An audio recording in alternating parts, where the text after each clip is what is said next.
Welcome to economics academy. I am Anusha Agarwal and आज की video में मैं आपको पढ़ाऊंगी methods of estimating the correlation.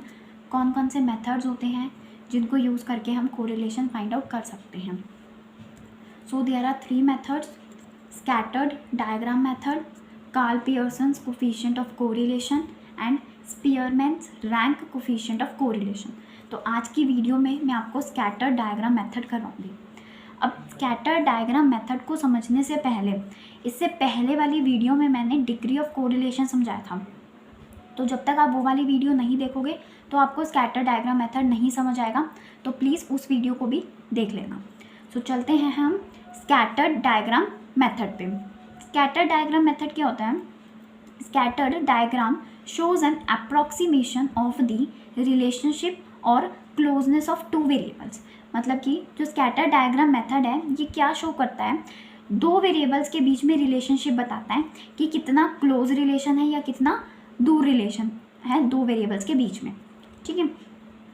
Scatter diagram indicates whether the relation is positive और नेगेटिव। और एक चीज़ और बताता है स्कैटर डायग्राम मेथड कि जो 2 वेरिएबल्स हैं उनके बीच में कैसा रिलेशन है, पॉजिटिव रिलेशन है या नेगेटिव रिलेशन है। ठीक है। अब देखो, अगर जो क्लोजनेस है डॉट्स की टूवर्ड्स ईच अदर, जैसे कि अगर पर्टिकुलर अपवर्ड डायरेक्शन में जा रहे हैं तो जो डॉट्स हैं वो आपस में कितनी क्लोज है। ठीक है। ज़्यादा क्लोज होंगी तो वो क्या शो करता है? High degree of correlation. और अगर ज़्यादा दूर दूर होंगी, स्कैटर्ड होंगी, जो डॉट्स हैं वो स्कैटर्ड होंगी, तो वो क्या शो करेगा? लो डिग्री ऑफ कोरिलेशन। ठीक है। तो 1 बाय 1 डायग्राम की स्टडी करते हैं, देखते हैं। अगर आप ये वाला डायग्राम देखते हैं, परफेक्ट पॉजिटिव मैंने लास्ट वीडियो में बताया कि क्या होता है। परफेक्ट पॉजिटिव का मैं यहाँ पे थोड़ा सा क्रक्स दे देती हूँ आपको। लाइक परफेक्ट पॉजिटिव क्या होता है? When 2 variables move in the fix proportion और इन द सेम प्रपोर्शन, उसको हम परफेक्ट पॉजिटिव कहते हैं। ठीक है। तो परफेक्ट पॉजिटिव कैसे इंडिकेट करेंगे? R is equal to the +1। ठीक है। अगर अपर डायरेक्शन में जा रहा है तो +1 से इंडिकेट करोगे, परफेक्ट पॉजिटिव होगा ये। ठीक है। R क्या है? ये कोरिलेशन इंडिकेट करता है। R is the symbol of correlation. Then perfect negative क्या होगा? When 2 variables move in the opposite direction but in the fixed proportion, तो वो परफेक्ट नेगेटिव हो जाएगा। R is equal to -1। Positive क्या होगा? When 2 variables move in the same direction, मतलब कि बोथ वेरिएबल्स आर इंक्रीजिंग। जैसे कि अगर मैं बोलूँ कि बोथ वेरिएबल्स आइदर इंक्रीजिंग और डिक्रीजिंग, या तो इंक्रीज हो रहे हैं या डिक्रीज हो रहे हैं दोनों वेरिएबल्स। अगर सपोज करो, अगर प्राइस और सप्लाई की बात करते हैं, तो अगर प्राइस इंक्रीज हो रही है तो सप्लाई भी इंक्रीज हो रही है, और अगर प्राइस डिक्रीज हो रही है तो सप्लाई भी डिक्रीज हो रही है। तो उनके बीच में कैसा रिलेशन हुआ? पॉजिटिव कोरिलेशन हुआ।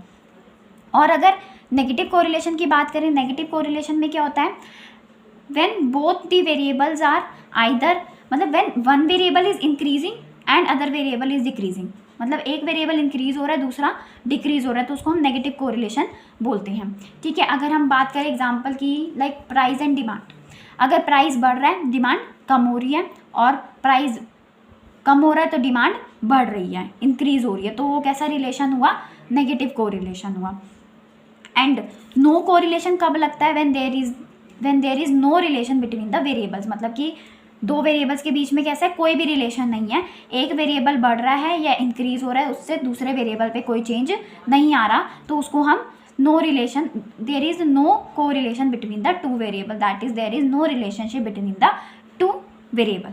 ठीक है। सो ये डायग्राम्स थे। अब हम एक क्वेश्चन कर लेते हैं कि क्वेश्चन के थ्रू हम कैसे पता चलेगा कि ये पॉजिटिव कोरिलेशन है या नेगेटिव कोरिलेशन है। सो चलते हैं हम अपने क्वेश्चन पे। देखो, ये एग्जाम्पल है x variable and y variable. x है 8, 16, 24, 31, 42 एंड 50, एंड y वेरिएबल है 70, 58, 50, 32, 26 एंड 12। ठीक है। अब इस फिगर को, इस जो भी वैल्यूज़ हैं इनको देख के पता चल रहा है कि इनके बीच में कैसा रिलेशन है? नेगेटिव रिलेशन है। बिकॉज हमने अभी पढ़ा है नेगेटिव कोरिलेशन कैसा होता है? जब एक वेरिएबल बढ़ रहा है और दूसरा वेरिएबल घट रहा है, तो कैसा रिलेशन हुआ? वो नेगेटिव कोरिलेशन हुआ। पॉजिटिव में होता था दोनों वेरिएबल या तो इंक्रीज हो रहे हैं या डिक्रीज हो रहे हैं, बट नेगेटिव में एक वेरिएबल इंक्रीज होता था और दूसरा वेरिएबल डिक्रीज होता था। ठीक है। अब यहाँ पे देखें, अगर हम x की बात करें तो x कैसा वेरिएबल है? इंक्रीजिंग वेरिएबल है, और y कैसा वेरिएबल है, डिक्रीजिंग है, मतलब x तो इंक्रीज हो रहा है और y हो रहा है डिक्रीज, ठीक है ना। तो कैसा रिलेशन हुआ, नेगेटिव कोरिलेशन हुआ। ये हमें डायग्राम मतलब वैल्यूज देख के पता चल गया, बट हम डायग्राम के थ्रू समझ लेते हैं। डायग्राम के थ्रू कैसे समझेंगे, देखो हमें क्या करना है, इस तरफ हमने एक्सिस पे x वेरिएबल्स की वैल्यू पुट कर ली एंड y एक्सिस पे y वेरिएबल्स की वैल्यू पुट कर ली, ठीक है। 10, 20, 30, 40, 50, 60 एंड सो ऑन, 10, 20, 30 टिल 80 तक वैल्यूज पुट कर ली। अब क्या करना है, जब x 8 है तो y कितना है, 70। अगर आप इसको ग्राफ पेपर में बनाएंगे तो एग्जैक्ट आपको बिल्कुल फिगर मिल जाएगी। व्हेन x इज 8, y कितना है, 70, ठीक है। When x is 16, y is 58, यहाँ तक।